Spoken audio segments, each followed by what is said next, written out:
Hi welcome back. Sanam വ്ളോഗിൻ്റെ കുഞ്ഞു വിശേഷം നിങ്ങൾ കാണാം.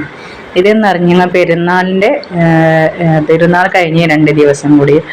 അപ്പോൾ ഞാൻ എൻ്റെ അനിയത്തി, ഏട്ടത്തി, ഏട്ടത്തിൻ്റെ മോൾ, അങ്ങനെ ഫാമിലിയോട് ചെറിയ എല്ലാവരും കൂടിയിട്ടുള്ള ഞങ്ങളെ കുറച്ച് 2 പേരെ കൂടിയിട്ട്, പിന്നെ എൻ്റെ ഒരു ഏട്ടത്തി സുല്ലയിലുണ്ട്. അപ്പം അവരെ വീട്ടിലേക്ക് പോയതാണ്. അപ്പോൾ രാവിലെ ഞമ്മ പോയിട്ടുണ്ട്. അപ്പം എൻ്റെ അനിയത്തിൻ്റെ ഭർത്താവായിരുന്നു, പിന്നെ എൻ്റെ ഏട്ടത്തിൻ്റെ മോനൊക്കെ അറിയുന്നുണ്ട്. അപ്പോൾ അനിയത്തിൻ്റെ കാര്യം പോയിട്ടുണ്ടായത്. അപ്പോൾ അവരുണ്ടായിരുന്നില്ല, അവനും വയനാട് അങ്ങനെ ടൂർ പോയിട്ടുണ്ടായി ഫ്രണ്ട്സുമാരെ കൂടി. അപ്പോൾ പിന്നീട് അനിയത്തിൻ്റെ ഭർത്താവായിരുന്നു ഡ്രൈവ് ചെയ്തത്. അങ്ങനെ എല്ലാവരും കൂടി നല്ല എൻജോയ് ചെയ്ത് യാത്രയില്ലായിരുന്നു. അപ്പം ഞാൻ ഏട്ടത്തിൻ്റെ വീട്ടിലുണ്ടായത് കൊണ്ട് അവരോടൊപ്പം ഞാനും പോയി. പക്ഷേ കുറേ ഏകദേശം 2 വർഷത്തിലേറെ ഞാൻ അവരെ വീട്ടിലേക്കും പോയിട്ടുള്ളത്.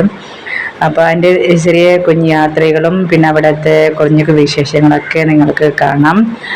അപ്പോൾ ഇത് എന്നറിയുന്നത് കാസർഗോഡ് മുള്ളേരിയ റൂട്ടിൽ കൂടിയായിരുന്നു, ജാൽസൂർ റൂട്ട് വഴി കൂടിയായിരുന്നു യാത്ര.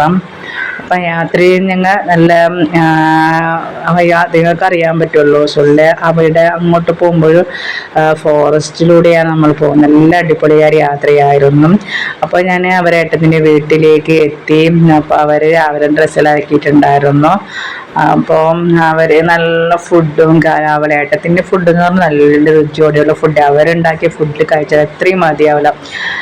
അങ്ങനെ ഇത് അവരെ കിണറും അവരെ വീട്ടുമുറ്റത്തുള്ള കുറച്ച് കാര്യങ്ങളൊക്കെയാണ് ഉള്ളത്. ഭയങ്കര ചൂടാന്ന് കേട്ടോ. നമ്മളെ ഇവിടെ കർണാടകയിൽ ഇതിനേക്കാളും ചൂടാണ്. ഇത് വെൽക്കം ഒരു സർബത്താണ്.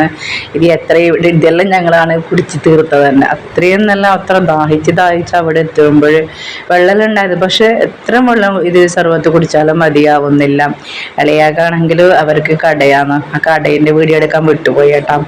അപ്പോൾ അവർ എല്ലാം ഇതാക്കി വെച്ചിട്ടുണ്ടായിരുന്നു, ചിക്കനും. പിന്നെ ഇത് നമുക്ക് പോയപ്പാടന്നെ മുട്ട കഴിക്കാൻ വേണ്ടി വേവിച്ച് വെച്ചത്. അപ്പം ഞങ്ങൾ പറഞ്ഞു ഞങ്ങൾക്ക് ചായ ഒന്നും വേണ്ട, ചൂടല്ലേ, ജ്യൂസ് തന്നെ മതിയെന്ന് പറഞ്ഞു. അങ്ങനെ ഇത് പിന്നെ ചോറിൻ്റെ കൂടെ കഴിച്ചു. മുട്ടയെല്ലാം വേവിച്ച് വെച്ചിട്ടുണ്ടായിരുന്നു. നല്ല മീൻ കറിയും. അവർ എപ്പോഴും അങ്ങനെയല്ല, നമ്മളെ ഫാമിലി ആര് പോയി അവരെ ഫുഡ് നല്ലൊരു ഫുഡാണ്. അങ്ങനെ ഇത് ചിക്കൻ ഫ്രൈ ചെയ്യാൻ വേണ്ടി വെച്ച്. പിന്നെ ഇത് നല്ല മീൻ ചാറായിരുന്നു. ഇപ്പം നമുക്ക് എല്ലാം കൂട്ടാൻ പറ്റൂലല്ലോ. അങ്ങനെ ഇത് മുട്ട അതിൻ്റെ ഇതെല്ലാം എടുത്ത് വെച്ച്, തോലെടുത്ത് വെച്ച്. എന്ത് കറീൻ്റെ മണം വന്നാലേ നമ്മൾ അത്രയും നല്ല ടേസ്റ്റി ആയിരുന്നു ചിക്കൻ പൊരിച്ചതും. പിന്നെ അവർക്കാണെങ്കിൽ 4 ആൺമക്കളാണ്. അവർ നല്ല പഠിക്കുന്നുണ്ട്. അവർ പുത്തൂറ് BSc, പിന്നെ PUC കഴിഞ്ഞ്, 2ാമത്തെ കുട്ടി പിന്നെ 3ാമത്തെ 10th കഴിഞ്ഞ്, 4ാമത്തെ അങ്ങനെ 8th ലൈന് 10th ഇത് നല്ല ബിരിയാണി. ഇപ്പോൾ ആദ്യം എല്ലാം മസാല ആക്കിയതിന് ശേഷം അതിൻ്റെ നല്ല ബാസ്മതി റൈസ് കേട്ടാ. എന്തൊരു ടേസ്റ്റാണ് കേട്ടോ. പക്ഷേ ഈ ചോറ് അത്ര ഇളക്കൂല, നല്ലൊരു എന്തോ ഒരു ടേസ്റ്റ് ഉണ്ടായിരുന്നു ഈ ചോറ്. ഇതേവരെ വേറെ ഇതിലേക്ക് ചോറ് മാറ്റി വെച്ചതാണ്. അപ്പോൾ അതിൻ്റെ അടിഭാഗത്ത് മസാല ഉണ്ടായിട്ടുള്ളത്. പക്ഷെ നമുക്ക് ഇത്ര ലോങ് യാത്ര പോയിട്ട് അവിടെ എത്തും ഭക്ഷണം കഴിക്കാൻ പറ്റുന്നില്ല കേട്ടോ. അതെപ്പോഴും അങ്ങനെ, നമ്മൾ ലോങ് യാത്ര പോയാൽ അവിടെ എത്തുമ്പോൾ ഒന്നും ഭക്ഷണം കഴിക്കാൻ പറ്റുന്നില്ല നമുക്ക്. ഇതെവിടെയേ നിങ്ങൾക്ക് അറിയാൻ പറ്റും, എവിടെ ലോങ് യാത്ര പോയതിന് ശേഷം നമുക്ക് ഭക്ഷണം കഴിക്കാൻ പറ്റൂല. ഇതേവരെ തന്നെ വെച്ചിട്ട് നല്ല ചെടികളെല്ലാം ഉണ്ട്. അത് നിങ്ങൾക്ക് ചെറിയ ഷൂട്ടായിട്ട് കാണിച്ചു. ഇതെല്ലാവരും കൂടി ഭക്ഷണം കഴിക്കാൻ വേണ്ടി വെച്ചതാണ്. അപ്പോൾ അപ്പുറത്തെ ടേബിളിലെല്ലാം വെച്ചിട്ടുണ്ടാകും. ഞാൻ കാണിച്ചിട്ടില്ല, എല്ലാം കിട്ടിയില്ല. എല്ലാവരും കൂടിയിട്ട് ഒന്നിച്ച് ഭക്ഷണം കഴിക്കുന്ന സമയത്തുള്ള ചൂട് ചൂടാണ്. എല്ലാം കഴിഞ്ഞ് അളിയൻ്റെ കടയിലും പോയി നമ്മൾ തിരിച്ച് മടങ്ങുന്നതാണ്. ആ മടങ്ങുന്ന ടൈമിൽ നമുക്ക് പോകുന്ന സമയത്തിൽ മങ്കീസിനൊന്നും കാണാൻ പറ്റിയിട്ടില്ല പിള്ളേർക്കെല്ലാം.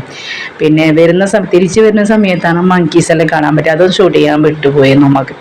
എല്ലാ സമയത്തും ഷൂട്ട് ചെയ്യാൻ നമുക്കത് പെട്ടെന്ന് ഓർമ്മ കിട്ടുന്നില്ല. അതിൻ്റെ നോക്കുന്ന സമയത്ത് പിള്ളേരാണെങ്കിൽ അടിച്ച് പൊളിച്ചുള്ള പോയിട്ടുണ്ടായതാണ്. അങ്ങനെ ഇതും അത് കഴിഞ്ഞിട്ടുള്ള യാത്രയെല്ലാം കഴിഞ്ഞ് തിരിച്ച് വരുന്ന സമയത്ത് കുറച്ച് കാഴ്ചകളും ഭംഗികളൊക്കെ കാണാം. ഇത് നമുക്ക് വരുന്നത് ഇതേപോലെ തന്നെ തിരിച്ച് വരുന്ന സമയത്തും മുള്ളേരിയ ജാൽസൂർ റൂട്ട്. പിന്നെ നമുക്ക് ഷോർട്ട് കട്ട് വഴി നമുക്ക് വന്നാലും ഒരു എളുപ്പ വഴി അത്രയേ ഉള്ളൂ കേട്ടോ. നമ്മൾ തോന്നും നമുക്ക് നമ്മളെ വീട്ടിൽ നിന്ന് സുള്ളിയിലോട്ട് കുറേ ഒരുപാടുള്ളത്. പക്ഷെ അത്ര ഒന്നുമില്ല കേട്ടോ. ഒരു മണിക്കൂറേ ഉള്ളൂ മുള്ളേരത്ത് നിന്ന് നമ്മൾ സുള്ളിയിലോട്ട് 1 മണിക്കൂറോട്ട്. പിന്നെ അവിടെ നിന്ന് നമുക്ക് കുറച്ചൊരു അരമണിക്കൂറൊന്നും ഇല്ല അവരെ വീട്ടിലേക്കുള്ള എത്താനും. അവർക്ക് മീതെ റബ്ബർ തോട്ടങ്ങളിലുണ്ട് കേട്ടോ. പക്ഷെ അവിടെ ഒന്നും നമ്മൾ പോയിരുന്നാൽ നല്ല വീഡിയോ ചെയ്യായിരുന്നു, പക്ഷെ പറ്റിയില്ല. പക്ഷെ ചൂടും കാര്യങ്ങളായിട്ട് അവർ പറഞ്ഞ് ഈ ചൂട് സമയത്ത് നമുക്ക് പോകാൻ പറ്റൂല, അതുകൊണ്ട് പിന്നെ നമ്മൾ അങ്ങോട്ടൊക്കെ ഒന്ന് നടന്ന് പോകാനുള്ള പറ്റിയില്ല. അപ്പം നിങ്ങളൊക്കെ പെരുന്നാളൊക്കെ എങ്ങനെ ഉണ്ടായിരുന്നു? അപ്പം നമ്മൾക്ക് ഇതുപോലെ പെരുന്നാളുണ്ടായിരുന്നെങ്കിൽ ഇങ്ങനെയുള്ള പെരുന്നാൾ നല്ല, പക്ഷേ ഹസ്ബൻഡ് ഇല്ലാത്ത ഒരുപാട് മിസ്സായി. പിന്നെ അങ്ങനെ ഏട്ടത്തിൻ്റെ കൂടെ അവരെല്ലാം പോയി കുറച്ച് എൻജോയ് ചെയ്തു. ഇൻഷാ അല്ലാഹ് നിങ്ങളും എല്ലാവരും എൻജോയ് ചെയ്തതാണെന്ന് കരുതുന്നു.